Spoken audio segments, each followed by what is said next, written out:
I've covered a lot of content during the course of this show. A lot of my content was born right here in North Carolina, and then they moved out around the world.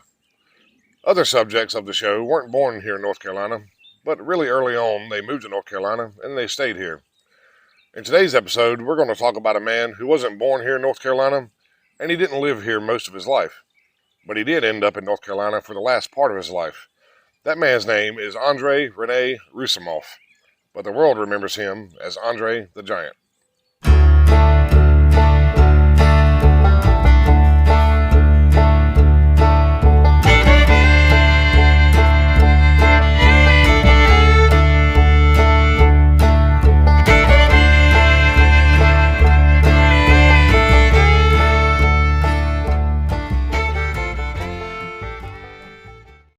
Welcome to the NC Everything Podcast. I'm your host, Curtis, and this is the bi-weekly show where I talk about everything that has anything to do with North Carolina. If this is your first time listening to the show, thank you for joining me. If you're a returning listener, you might hear some more birds, or if you're watching on YouTube, you'll see I'm in a different spot today.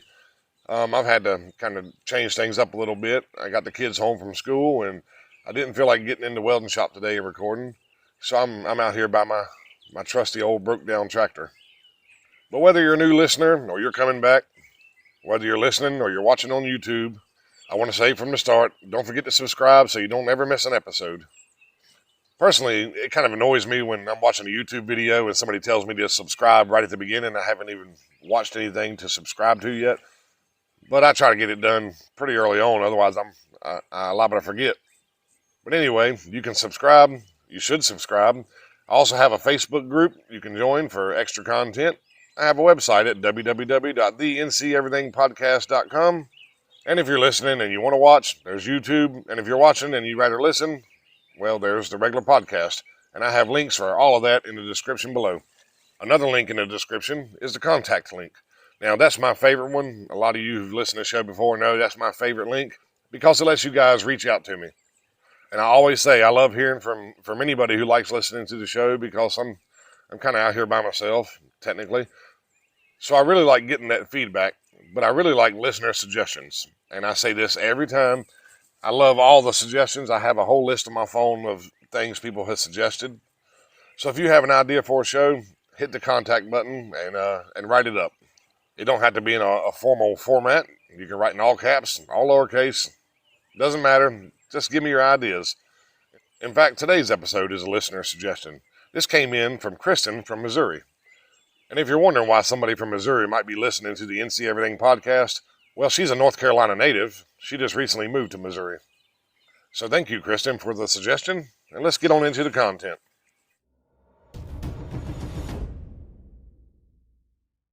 Most people know Andre the Giant as a 7'4", 500-pound wrestler who was throwing Hulk Hogan around the ring at WrestleMania, or the actor who was squeezing the life out of Wesley on The Princess Bride. But not everybody knows his origin story, and it turns out that not everybody knows that he lived right here in North Carolina. So let's start at the beginning. By the way, I'm out here at sunrise if you're watching on YouTube, and behind me I can see on my camera that my phone's kind of flickering as it tries to keep up with the sunlight. I hope it doesn't do that in the final edit, but if it does, I apologize. I'll know that for next time. It's kind of annoying, I think, or it's annoying watching it. On May 19th in 1946, Andre, a 13-pound baby, was born in Grenoble, France, to Boris and Marion Roussimoff. Now, there was 4 other siblings, and out of the 5 of them, Andre was the only one that grew into a giant. The other 4 siblings were of average size. Now, he was born in Grenoble, but he actually grew up in a small town called Moulins, and it says this is 40 miles east of Paris. Now, what Andre and his family didn't know when he was born was that he suffered from a disease called acromegaly, also known as giantism. And what this disease does, it gives you an abundance of growth hormones, making you a lot larger and growing a lot faster. And though Andre was a large baby, he didn't really start growing at a crazy rate until he was about 14 years old, which is normal for giantism. And actually, his body would grow like that his entire life. You know, where most people will hit their growth spurts in their teen years, Andre the Giant really never stopped growing. By the time he was 12 in 1958, he was already 6 feet 3 inches tall. And he couldn't fit on the school bus because of his size, so he had friends drive him to school every day. And then when he would get to school, like most middle schoolers today, he was bullied about how big he was. But he made the best of his size. When he was 14, he got his first job as a furniture mover. And that's also about the time he started playing rugby. But he was playing rugby with grown men, not children. At age 17, he was 6 foot 7 inches, and that's when he kind of got interested in wrestling. Apparently, a girl told him that he looked like a wrestler, and after she told him this, he, I guess, decided that's a good idea. So he found himself a trainer, and reportedly he was terrible at wrestling, but the trainer really liked the size of him. He thought he could market this giant coming in to work for him, and so he continued to work with Andre. By the time he was 20, he was traveling all around Europe doing wrestling matches with his trainer, but he really wasn't that famous at that time. Eventually, he started marketing himself as Monster Eiffel Tower or Monster Roussimoff. And this is kind of when he was discovered by a French-Canadian wrestler named Edward Carpenter, or Edouard Carpentier. I don't know how French-Canadians say it, but it's Edward Carpenter. And like most promoters, Carpenter, he watched Andre. He thought he was pretty cool, liked what he'd seen. So he decided to bring him to North America. Now, when he got to North America, he started wrestling under the name Jean Fier, or Jean Fier. And once he came to North America, he really started getting some attention. And then people started calling him the eighth wonder of the world. And this name was inspired by the King Kong movies. And I'll be honest with you, it seems really offensive, to keep calling him a giant, calling him a monster. I mean, even though he gave himself that name, calling him the eighth wonder of the world because of King Kong. But you know how it is. It was a different time back then. Eventually, Andre was performing in front of 20 or 30,000 people in Montreal. And this is when he was noticed by Vince McMahon Sr., the head of the WWF.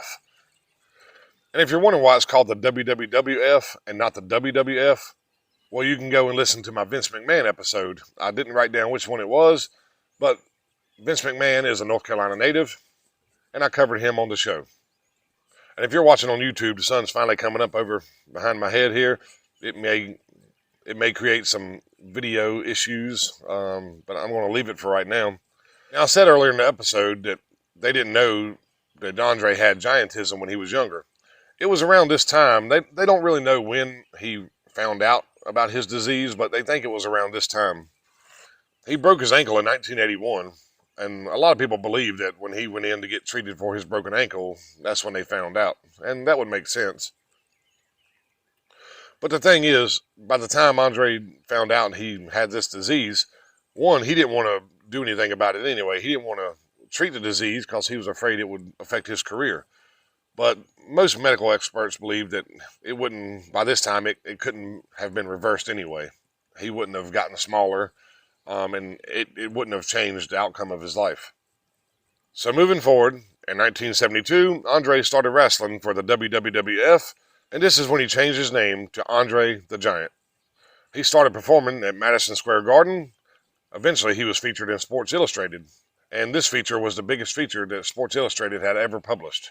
And I guess that's just kind of ironic, the biggest man, the biggest wrestler, also has the biggest feature in Sports Illustrated. But this is when he started a 15-year winning streak.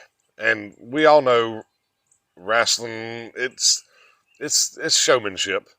But Andre went on a 15-year winning streak that started in 1972, and it ended in 1987 when he was beat by Hulk Hogan at WrestleMania. And I don't remember which WrestleMania that was. I have it in my notes somewhere, so when it comes up, I'll tell you which WrestleMania it was. I know it's in here. It was in the 1970s that he first came to North Carolina. Well, I don't know about first, but he visited North Carolina with a friend in the wrestling business, and that friend had family down here. And I guess Andre, like a lot of people, fell in love with North Carolina. So it wasn't long after that, he bought a 46-acre ranch, and this ranch was off Highway 73 in Ellerby, North Carolina. Now, another one of my sources said that the ranch was 160 acres. I couldn't find but one source that said 160. Most of the sources said the ranch was 46 acres. Now, for all I know, the ranch, I know it has changed hands over the years. Maybe the ranch grew from 46 to 160 acres. But the main reason he bought this place in this small town in North Carolina is he wanted a place where he could kind of get out of the spotlight and just chill and relax, and people weren't watching him and looking at him for his size. And you know, you hear enough about celebrity life, you kind of know how it is. And it's not one of those ranches where celebrities buy a place, they call it a ranch, but there's the only animal there is the pet dog. No, he raised Texas Longhorns on his ranch here in North Carolina. And apparently Andre was a huge animal lover. He once said in an interview that they didn't look at him weird because he was huge. You know, the animals don't care about things like that. Oh, and here's my WrestleMania fact that I lost. 1987, when Andre's winning streak ended, 90,000 people were at the Pontiac Silverdome in Detroit, Michigan, and they watched Andre and Hulk Hogan go at it. And like I said, Hulk Hogan beat Andre the Giant, ending his winning streak. In 1988, Andre was 42 years old, and he was in his 16th season of wrestling under Vince McMahon, and he won the WWE Heavyweight Championship. And he would go on to win a few more championships after that, with the NWA, the IWA, and the WWF. And all these championships really boosted his fame, so this is about the time he got into acting. So let's back up to 1975. His first acting job, and there won't be any surprise here, he played Bigfoot in the $6 Million Man. And apparently he really enjoyed acting. He had a really good time, and so he looked for other jobs. And most of it was just television. I got here BJ and the Bear, The Fall Guy, The Greatest American Hero. These shows are a little older than me. I'm not familiar with a lot of them. Eventually he started doing movies. He was in Conan the Destroyer, Mickey and Maude, and Trading Mom. But it was in the late 80s that he took on a role that would end up being his favorite role he ever played, and he talked about it for the rest of his life. And this is when he played Fezzik in Rob Reiner's The Princess Bride. Now, I could talk about Princess Bride for probably an hour at least, but I'm going to give it a couple minutes. It came out in 1987, and originally the movie flopped. It was no good, but it kind of drew a cult following overnight. And like I said, it was one of Andre's favorite roles, but it was also his favorite movie.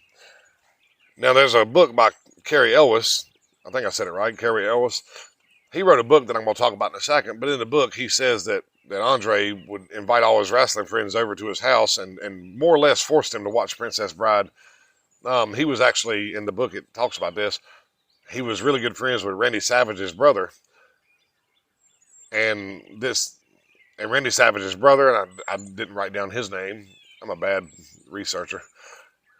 Anyway, he said he would avoid Andre sometimes because he didn't want to watch Princess Bride again and again and again. But Cary Elwes did write a book. It's called As You Wish, Inconceivable Tales from the Making of the Princess Bride. It was published in 2016, and it's full of behind the scenes of Princess Bride. It's a really good book. I listened to it on audiobook because, as a lot of you know, at that time I was welding all day, all night, all the time. I didn't have anything to do while I was welding except listen to podcasts and listen to audiobooks. And so I did listen to Cary Elwes' book, and it is a really good book. And I'm not getting paid anything by Cary Elwes to promote this book, but I will highly promote it. And as a side note, Cary Elwes' book isn't the only thing that came as a result of Princess Bride. Billy Crystal was in a movie called My Giant. And apparently it was kind of based on his relationship with Andre during the filming of The Princess Bride. I've seen it, and it was a long time ago. I'm sure it was a really good movie, but I don't remember a whole lot about the movie.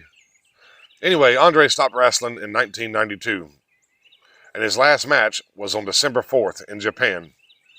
In 1993, he was inducted into the WWE Hall of Fame, and he was the first wrestler to ever be inducted into that Hall of Fame. Now, he didn't quit wrestling because he was really getting sick. He was really sick. He was in a lot of pain all the time. Again, with Princess Bride, he was in a lot of pain during the filming of that movie. They had to take, special precautions and do special stuff just to try to keep him from hurting so much. But I don't think he quit wrestling necessarily because of that, and he didn't quit acting because of that. But the disease was getting the best of him by this time. It was just really breaking his body down. Eventually, his heart couldn't keep up with the size of his body. His pump wasn't big enough for the house. And so at age 46, Andrei Roussimoff died of heart failure in Paris, France. He was cremated, and his ashes were taken to his house in Ellerbe, North Carolina, and spread all over the ranch. And the guy who beat him at WrestleMania 3, one of his best friends, Hulk Hogan, read the eulogy. Now, if you go down to Ellerbe, North Carolina today, you might be able to drive by Andre's ranch. It's owned by somebody else, and it's private property. You're not allowed to walk out there. But there is a museum. It's the Rankin Museum of American Heritage, and it's down there in Ellerbe. And it has an exhibit on Andre the Giant. They have some of his wrestling they have some of his wrestling stuff down there. And I wanted to go before I recorded this episode. It's not too far from me. I think an hour or so maybe. I wanted to visit the museum before I recorded this episode. I didn't get a chance to do it, but it is definitely on my to-do list as soon as I get a chance. Anyway, the Rankin Museum of American Heritage is at 131 Church Street in Ellerbe. And you can visit their website at rankinmuseum.org. And that's the end of this episode. Now, I'm sure if I sit down and dedicated all my free time to researching Andre, I could probably put together a 3-hour episode. He had a short life, but it was a really incredible life. There's no way I could pay any kind of tribute, any proper tribute to Andre the Giant in a 10-minute episode. I have no idea how long we've been recording here. And like I said at the beginning of the episode, he didn't live here his whole life, but he did love this place, and his remains are here, and I don't have any problem claiming Andre the Giant as a North Carolinian. Anyway, I hope you enjoyed the episode. Thank you again, Kristen, for the suggestion. And if you enjoyed the show, check out my past episode. I forgot to mention what episode number this is, and I don't even remember now. It's written on my phone, which I'm recording with, so I can't check. But you can go back and check all my past episodes. My most recent one, Hatteras, that might be one of my favorites. I really enjoyed recording that. But don't forget to subscribe, rate, and review if you can. And if you're listening and you want to put a face to the voice, check out the YouTube link. And you can join the Facebook group, and that's a real good way to reach out and talk to me anytime you want. I try to post some North Carolina stuff on there whenever I can. And now this sun back here is starting to heat me up a little bit. So I guess it's time to tell you that I'll talk to you in a couple weeks.